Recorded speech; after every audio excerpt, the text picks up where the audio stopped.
Alright guys, so in this video I'm going to be going over some tips and tricks to kind of help you get better at Zoe. Now some of these things, depending on how long you have played the game, you probably already know these things, but if you are newer to the game or just want to get overall better, these tips are definitely going to help you get quite a bit better. And if they do, just let me know in the comments down below, and also just drop a like on this video. So basically I went ahead and wrote some stuff that might help you guys get better while you're playing Zoe. And if you guys want me to make a part 2 to this video, like if you guys have any other tips or some things that I missed and some things that you want me to address in another video, just let me know in the comments down below, and I'll definitely make a part 2 to this video if you guys want me to. So anyways, let's just go ahead and get right into this video, guys.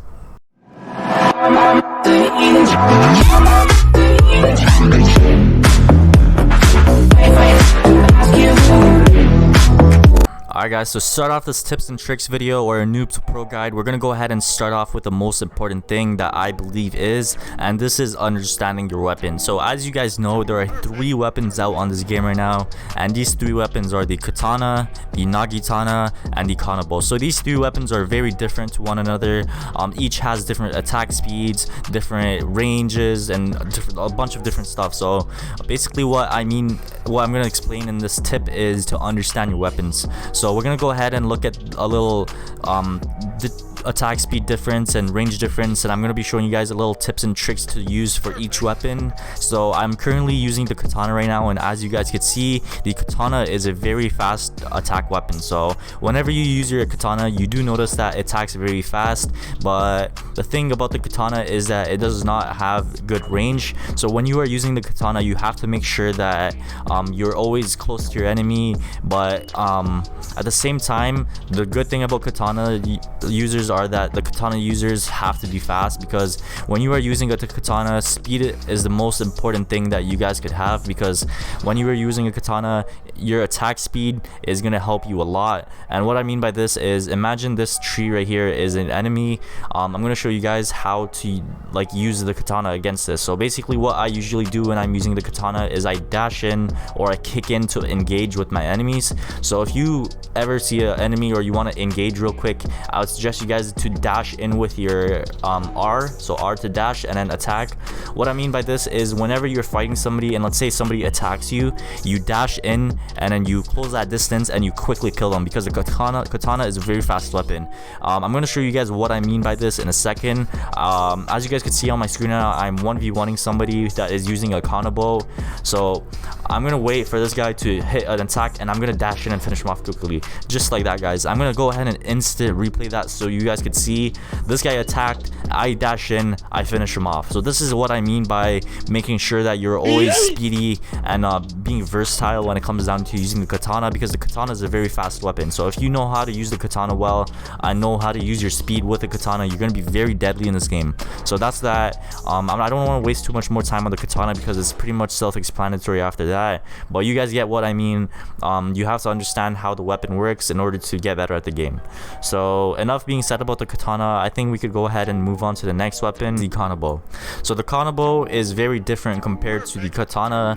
The kanabo is a heavy based weapon, but it has more range than the katana. So whenever you're using the kanabo, you have to make sure that you're always like the aggressor, because if you're not the aggressor in the situation and fights, the kanabo is pretty much useless, because the kanabo is a weapon that packs a punch when you're fighting people. Like if you're always like attacking people, like you're gonna break their blocks, you're gonna do more damage to them, and you're just overall going to be better. So this is why I suggest being the aggressor, and when it comes down to using the kanabo, because the kanabo is a very strong weapon, and if you use it right, it could be really good. So it all depends on how you use the weapon, and this is why I say understand your weapon. Now I'm going to go ahead and show you guys an example of me using the kanabo. So as you guys can see, I always make sure that I am the person that engages in fights.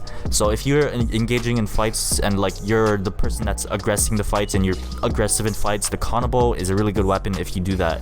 Like you guys could, as you guys just saw, like I just dashed sideways and I just like put that guy in the aftermath, just because I know that if I be aggressive with the kanabo, it's going to be to my benefit. But enough said about the kanabo. Let's move on to the next weapon, and this is the nagitana. So the nagitana is a really good weapon. I personally suggest this weapon if you guys do not like the katana or the kanabo, because this weapon is a nice weapon. It's pretty balanced. I do have a skin on right now, but you guys could use whatever skin you want. But this weapon, it has really good range, it has good attack speed, and it's pretty good if you guys are trying to get better at the game. So as you guys can see, I'm going to be showing you guys how this weapon looks like in battle. Like I said, it has really good range. Let's say you're fighting a Carnival or a Katana user. If you keep that distance away from them, you're always going to have the upper hand in battles because you have more range. So what I suggest you guys to do is, if you are a Nagitana user, I would suggest you guys to abuse your range, because the range on this thing is so crazy. So if you're a Nagitana user, abuse your range, make sure you guys are using the Nagitana right and all that. Alright guys, so the next tip I have for you guys is quick blocking and attacking. So if you guys do notice that if you pull out your weapon and instantly right click which blocks, you should notice that you should instantly block. So instead of waiting for the animation to block, you could instantly just skip that animation and block instantly. So instead of waiting for this, as you guys can see, I waited for my animation to fully come out and then I blocked. I could tell you that you could skip that animation and instantly block right away, and this is super helpful. So if you guys don't know how to instant block, it's very simple. All you have to do is pull out your katana or any other weapon you have. Let's say your weapon is under the first slot, so just press number 1 on your keyboard and instantly hold right click after. So this is how you do it.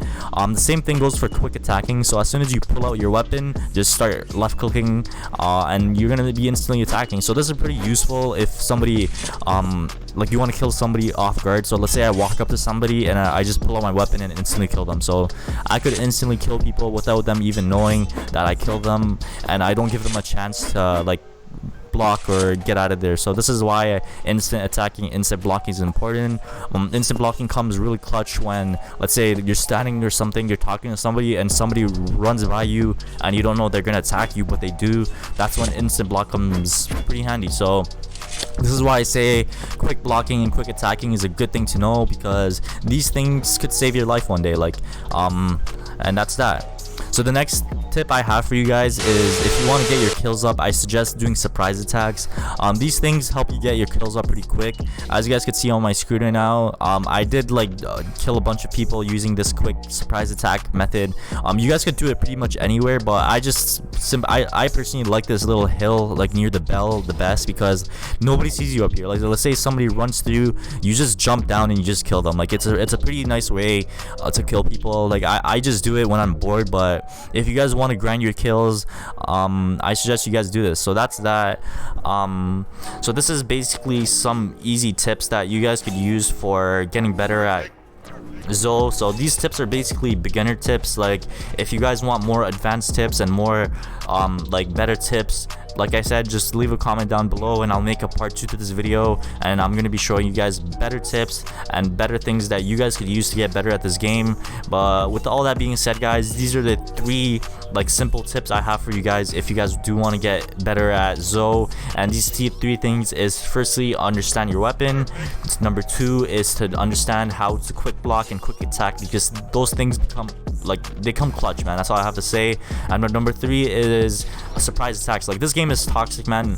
Like if you don't surprise attack, like you're gonna get killed. Like in this game, it's kill or be killed. So make sure you guys use these tips right. And with that being said, guys, I'm just gonna go ahead and see you guys in the next video.